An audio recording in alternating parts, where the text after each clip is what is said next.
Hello everyone, let's start with our today's topic, that is melting point. So the definition of melting point is the constant temperature at which a substance changes from a solid to a liquid state is called melting point. अब melting point क्या होता है? एक constant temperature पे जब substance की जो state है सॉलिड स्टेट से लिक्विड स्टेट में चेंज होती है, उसकी स्टेट चेंज होती है, मतलब सॉलिड से वो लिक्विड में कन्वर्ट होता है, वो पॉइंट को हम क्या कहते हैं? Melting point. सो एग्जाम्पल के थ्रू जाएंगे.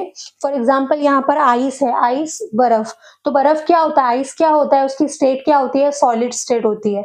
अब हमने सॉलिड स्टेट में ये पढ़ा था कि सॉलिड स्टेट के जो मॉलिक्यूल्स होते हैं वो क्लोजली पैक्ड होते हैं एक दूसरे के. यहाँ पर आइस है, सॉलिड है, लेकिन जब हम उसको हीट अप्लाई करेंगे, टेम्परेचर उसका इंक्रीज करेंगे, तो यहाँ पर देखो उसके जो मॉलिक्यूल्स है वो क्लोजली पैक्ड है, लेकिन जब मैं यहाँ पर टेम्परेचर उसका इंक्रीज करूंगी तो उसके मॉलिक्यूल के जो मोशन है वो भी इंक्रीज होगा. मॉलिक्यूल का मोशन इंक्रीज होगा तो जो मॉलिक्यूल्स है वो मूव करेंगे और फिर वो लिक्विड में कन्वर्ट हो जाएंगे. तो ये एक फैक्ट याद रखना,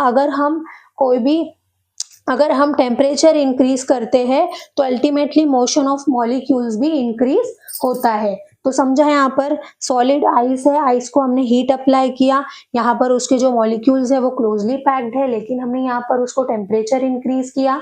तो टेम्परेचर अगर हम इंक्रीज करते हैं तो मोशन ऑफ मॉलिक्यूल्स इंक्रीज होता है. तो यहाँ पर क्या होगा? टेम्परेचर इंक्रीज किया, मॉलिक्यूल्स का जो मोशन है तो वो इंक्रीज हुआ, मतलब मॉलिक्यूल्स क्या है? फ्रीली यहाँ पर मूव हो सकते हैं.